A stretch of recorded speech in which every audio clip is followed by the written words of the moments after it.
अस्सलाम वालेकुम। Nabi Bakhsh Sathio, senior vice president Sindh chamber of agriculture. इस वक्त क्या, बल्कि मैं तो ये कहूँगा पिछले 70 सालों से पाकिस्तान के किसानों के साथ सिर्फ मजाक ही हो रहा है।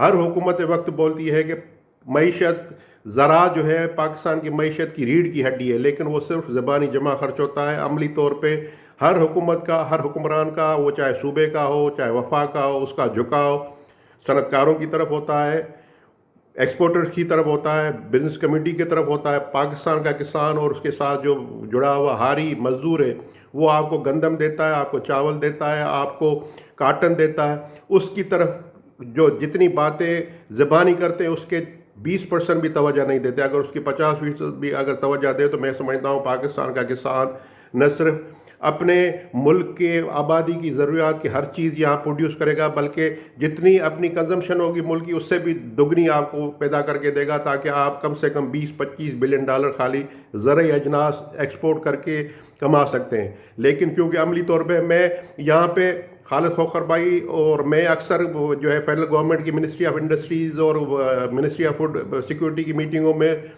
शरीक होते हैं, सोशल मीडिया के थ्रू, जूम के थ्रू। खालिद खोखर भाई, आपको पता होगा कि 17 जुलाई को एक मीटिंग हुई थी मिनिस्ट्री ऑफ इंडस्ट्री में कि यूरिया खाद की कीमत जो है उस वक्त चल रही थी 1850 रुपये, और उन्होंने सेक्रेटरी साहब जो थे मिनिस्ट्री ऑफ फूड सिक्योरिटी ने कहा कि डीलर्स कहते हैं कि हमारा प्रॉफिट बढ़ाया जाए, इसको 1950 रुपये किया जाए। उस पर यह हुआ था कि फेडरल सेक्रेटरी साहब ने कहा कि वज़ीर आज़म साहब जो मौजूदा शहबाज शरीफ साहब हैं वो पहले ही इस पर नाराज़ हैं कि यूरिया खाद की कीमत 1850 ज़्यादा है, इसलिए मैं जाऊंगा अपने मिनिस्टर साहब के पास, वो प्राइम मिनिस्टर साहब से परमिशन लेंगे कि 100 रुपये बढ़ाया जाए, नहीं बढ़ाया जाए, फिर हम अगले दिन मिलेंगे। फिर दूसरे दिन भी मीटिंग हुई जिसमें आप भी थे, मैं भी था। उन्होंने कहा गवर्नमेंट के नोटिफिकेशन के, जबकि गवर्नमेंट का नोटिफिकेशन 1950 रुपये का है। उन्होंने खुद पढ़ा। बहाना ये है कि भाई आपने क्यों बढ़ाई, आपको गैस उतनी मिलती है जितनी आपकी रिक्वायरमेंट है, सब्सिडी आपको उतनी मिलती है जितनी आप चाहते हैं, जितनी गवर्नमेंट ने अनाउंस की है। उसके बाद वो कहते हैं कि भाई पिछले सालों की हमारी सब्सिडी जो है वो अरबों रुपए हमारे गवर्नमेंट के पास है, इसलिए जो है वो पैसे आ जाते तो हम उसकी इन्वेस्टमेंट करते, कमाते, वो कमाने का जो डिफरेंस है वो हम यूरिया बढ़ा के। भाई गवर्नमेंट आपको पैसे नहीं दे रही तो काश्तकार बेचारे का क्यों, क्या कसूर? आप गवर्नमेंट को टैक्सेस ना दे। वही सूरत हाल शुगर मिल वाले कहते हैं हमारी इस साल 10 से 12 लाख टन जो है शुगर ज़्यादा है, इसलिए कम से कम 5 लाख टन की एक्सपोर्ट की इजाज़त दी जाए पाकिस्तान की गवर्नमेंट की तरफ से। हम कहते हैं बिस्मिल्लाह, आप 5 नहीं 10 लाख टन कर दो। लेकिन वो भी ये कह रहे हैं कि अगर एक्सपोर्ट नहीं करने दी गई चीनी तो हम शुगर मिल नहीं चलाएंगे। भाई आपका किसानों ने क्या कसूर किया, गन्ने के काश्तकारों ने आपका क्या कसूर किया? अगर आपको परमिशन नहीं मिले तो आप झगड़ा करें जाके गवर्नमेंट से, federal ministry of industry production से, फॉरेन मिनिस्ट्री से। किसान को ये धमकियां दे रहे हैं कि हम मिले नहीं चलाएंगे जब तक हमें एक्सपोर्ट की इजाज़त नहीं होगी। यूरिया खाद वाले कहते हैं जब तक अरबों रुपए नहीं मिलेंगे हम। ये नहीं, सारी दुनिया में हुकूमतों का काम ये होता है कि वो रेगुलेट करें, किसी से के साथ नाजायज़ी ना हो। लेकिन यहाँ पे जो सनतकार है, सरमायादार, हमारा कोई झगड़ा नहीं है, लेकिन वो इतने पावरफुल हैं कि जब उनका जी चाहता है, जब वो जो चाहते हैं वो उस पर अमल कर देते हैं और गवर्नमेंट उनको उफ तक नहीं कहती। इसका मतलब तो हमें ये समझ आता है कि भाई गवर्नमेंट उनके साथ मिली हुई है।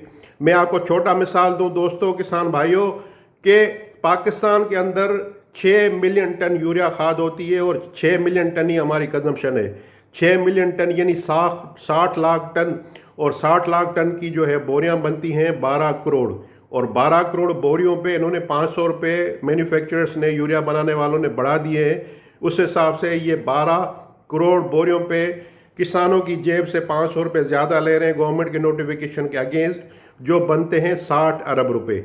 हम एक तरफ कहते हैं कि हमें सब्सिडी दो, हमें सपोर्ट दो। अगर यूरिया खाद की कीमत इंडिया में अगर 200 रुपये की है तो आप हमें 400 रुपये की दो।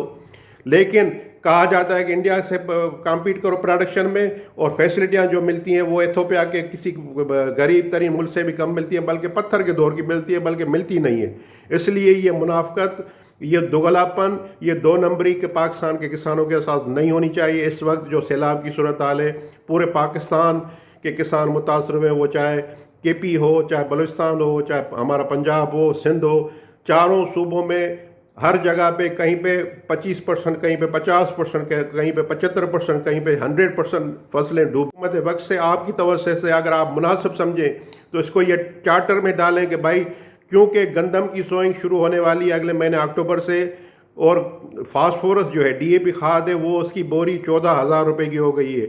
चाहे गवर्नमेंट 4,000 रुपये कर दे, 3,000 रुपये गंदम का फीमन कर दे, वो 14,000 रुपये की बोरी काश्तकार की खरीद कुव्वत से दूर हो गई है। उसके बाद जो 4,000 रुपये का रेट अनाउंस हुआ है उसमें सबसे ज़्यादा फ़ायदा जो है बीज बनाने वालों को हो गया। वो बीज का हमें कट्टा अंदाज़ा है कि 8 से 10,000 रुपये फ़ी कट्टा 10,000 रुपये का मिलेगा। तो ये कहाँ से हम बर्दाश्त कर सकेंगे, कहाँ से ये पैसे लाएंगे? तो मैं आपकी तवज्जो से अगर आप मुनासिब समझें तो चार्टर ऑफ डिमांड में ये डालें कि कम से कम फ़ी डीएपी की बोरी पे पाकिस्तान के किसानों को 10,000 रुपये सब्सिडी दी जाए इस गंदम के लिए। यूरिया की जो कीमत 1950 रुपये है, पिछले 2 माह से ये 2450 रुपये कंपनी वाले चार्ज कर रहे हैं, उसको 1950 रुपये पे लेके जाया जाए। अगर उनके कोई पैसे हो तो आप उनको दे दें। पाकिस्तान की फेडरल गवर्नमेंट को मैं गुजारिश करूंगा कि अगर वो मीटिंगें एपीआई एग्रीकल्चर पॉलिसी इंस्टीट्यूट के तहत अगर मीटिंगें करते हैं तो उस पर इम्प्लीमेंट भी करवाएं जो उसमें डिसीजन होते हैं सुबह को कह के, नहीं तो फिर ये प्रैक्टिस ही नहीं होनी चाहिए। एक बात, दूसरी बात, सब किसान दोस्तों को पता होगा कि हमेशा ये अनाउंस करते हैं कि सब्सिडी दी जाएगी खाद पे। ये सब्सिडी वाला ड्रामा अगर आपने अनाउंस करना है तो उस पर अमली तौर पे अमल करवाएं। ये ड्रामा नहीं होना चाहिए कि भाई 100 अरब रुपए की वफाक सब्सिडी देगा लेकिन उसमें 50% सूबों का होगा। यानी ये आपकी सूबाई हुकूमतों की और वफाक की गठजोड़ होती है जिसमें एक सूबा बोलेगा मैं तो नहीं दूंगा, अपने आप 50% मैं क्यों दूँ। भाई आप सूबों को नहीं एंगेज करें, इंक्लूड नहीं करें। वफाक ने अगर 100 अरब रुपए 4 सूबों को देने हैं तो 25-25 अरब रुपए अपने हिस्से के दे दे। सूबा अगर सूबाई हुकूमत देगी तो बिस्मिल्लाह हम उसकी तारीफ़ें करेंगे, नहीं देगी तो हम वफाक की तारीफ़ें करेंगे। इस वजह से नवाज शरीफ साहब की हुकूमत में, इमरान खान साहब की हुकूमत में ये सब्सिडियाँ इस तरह की अनाउंस की गई, वो ख़त्म हो गई, अमल नहीं हुआ खुसूसन सिंध में। उसके अलावा ये भी तमाशा होता है कि भाई जिस तरह बच्चे जो है लॉटरी लेते हैं कि 1 रुपये की लॉटरी लो आपके 10 रुपये को लेंगे, डीएपी की खाद में, यूरिया की खाद में टोकन डाल देते हैं। यार ये कौन सा मजाक है? इस तरह सब्सिडियाँ मिलती हैं किसानों को, काश्तकारों को कि भाई बच्चों की तरह 1 रुपये की लॉटरी लें उसमें आपके 10 रुपये निकलेंगे। तो ये ड्रामा भी बंद होना चाहिए। जो सब्सिडी का मैंने कहा डीएपी, इसमें कोई रॉकेट साइंस नहीं है। आप गूगल सेटेलाइट के जरिए सर्वे करवा सकते हैं कि कौन कौन गंदम लगा रहा है, उसको आप 10,000 रुपये बोरी की इस साल, फिर उसको जो है सिस्टमेटाइज बना दें कि हर साल 50% की सब्सिडी होनी चाहिए, खुसूसन जो ग्रेन्स हैं, राइस है और गंदम है उसमें, और सब्जियों में जो इस्तेमाल करेगा उसको फास्फोरस की 50% सब्सिडी मिलेगी। और बाकी जो अजनास हैं उसकी कीमतें भी जो सूबाई हुकूमतें अपने वक्त पे मुकर्रर पे तय करें, ताकि जिस तरह अभी गंदम की सोइंग को 1 महीना 1.5 महीना पड़ा है, उसकी प्रोडक्शन जो आएगी 6 महीने के बाद आएगी। लेकिन माशाल्लाह सिंध गवर्नमेंट ने अनाउंस कर दिया, बिस्मिल्लाह में कबूल है, खुशी भी है। लेकिन इसी तरह आप राइस का भी रेट मुकर्रर करें, आप शुगर केन का भी करें, आप काटन का भी करें, 2-2, 3-3 माह पहले, बल्कि सोइंग से पहले।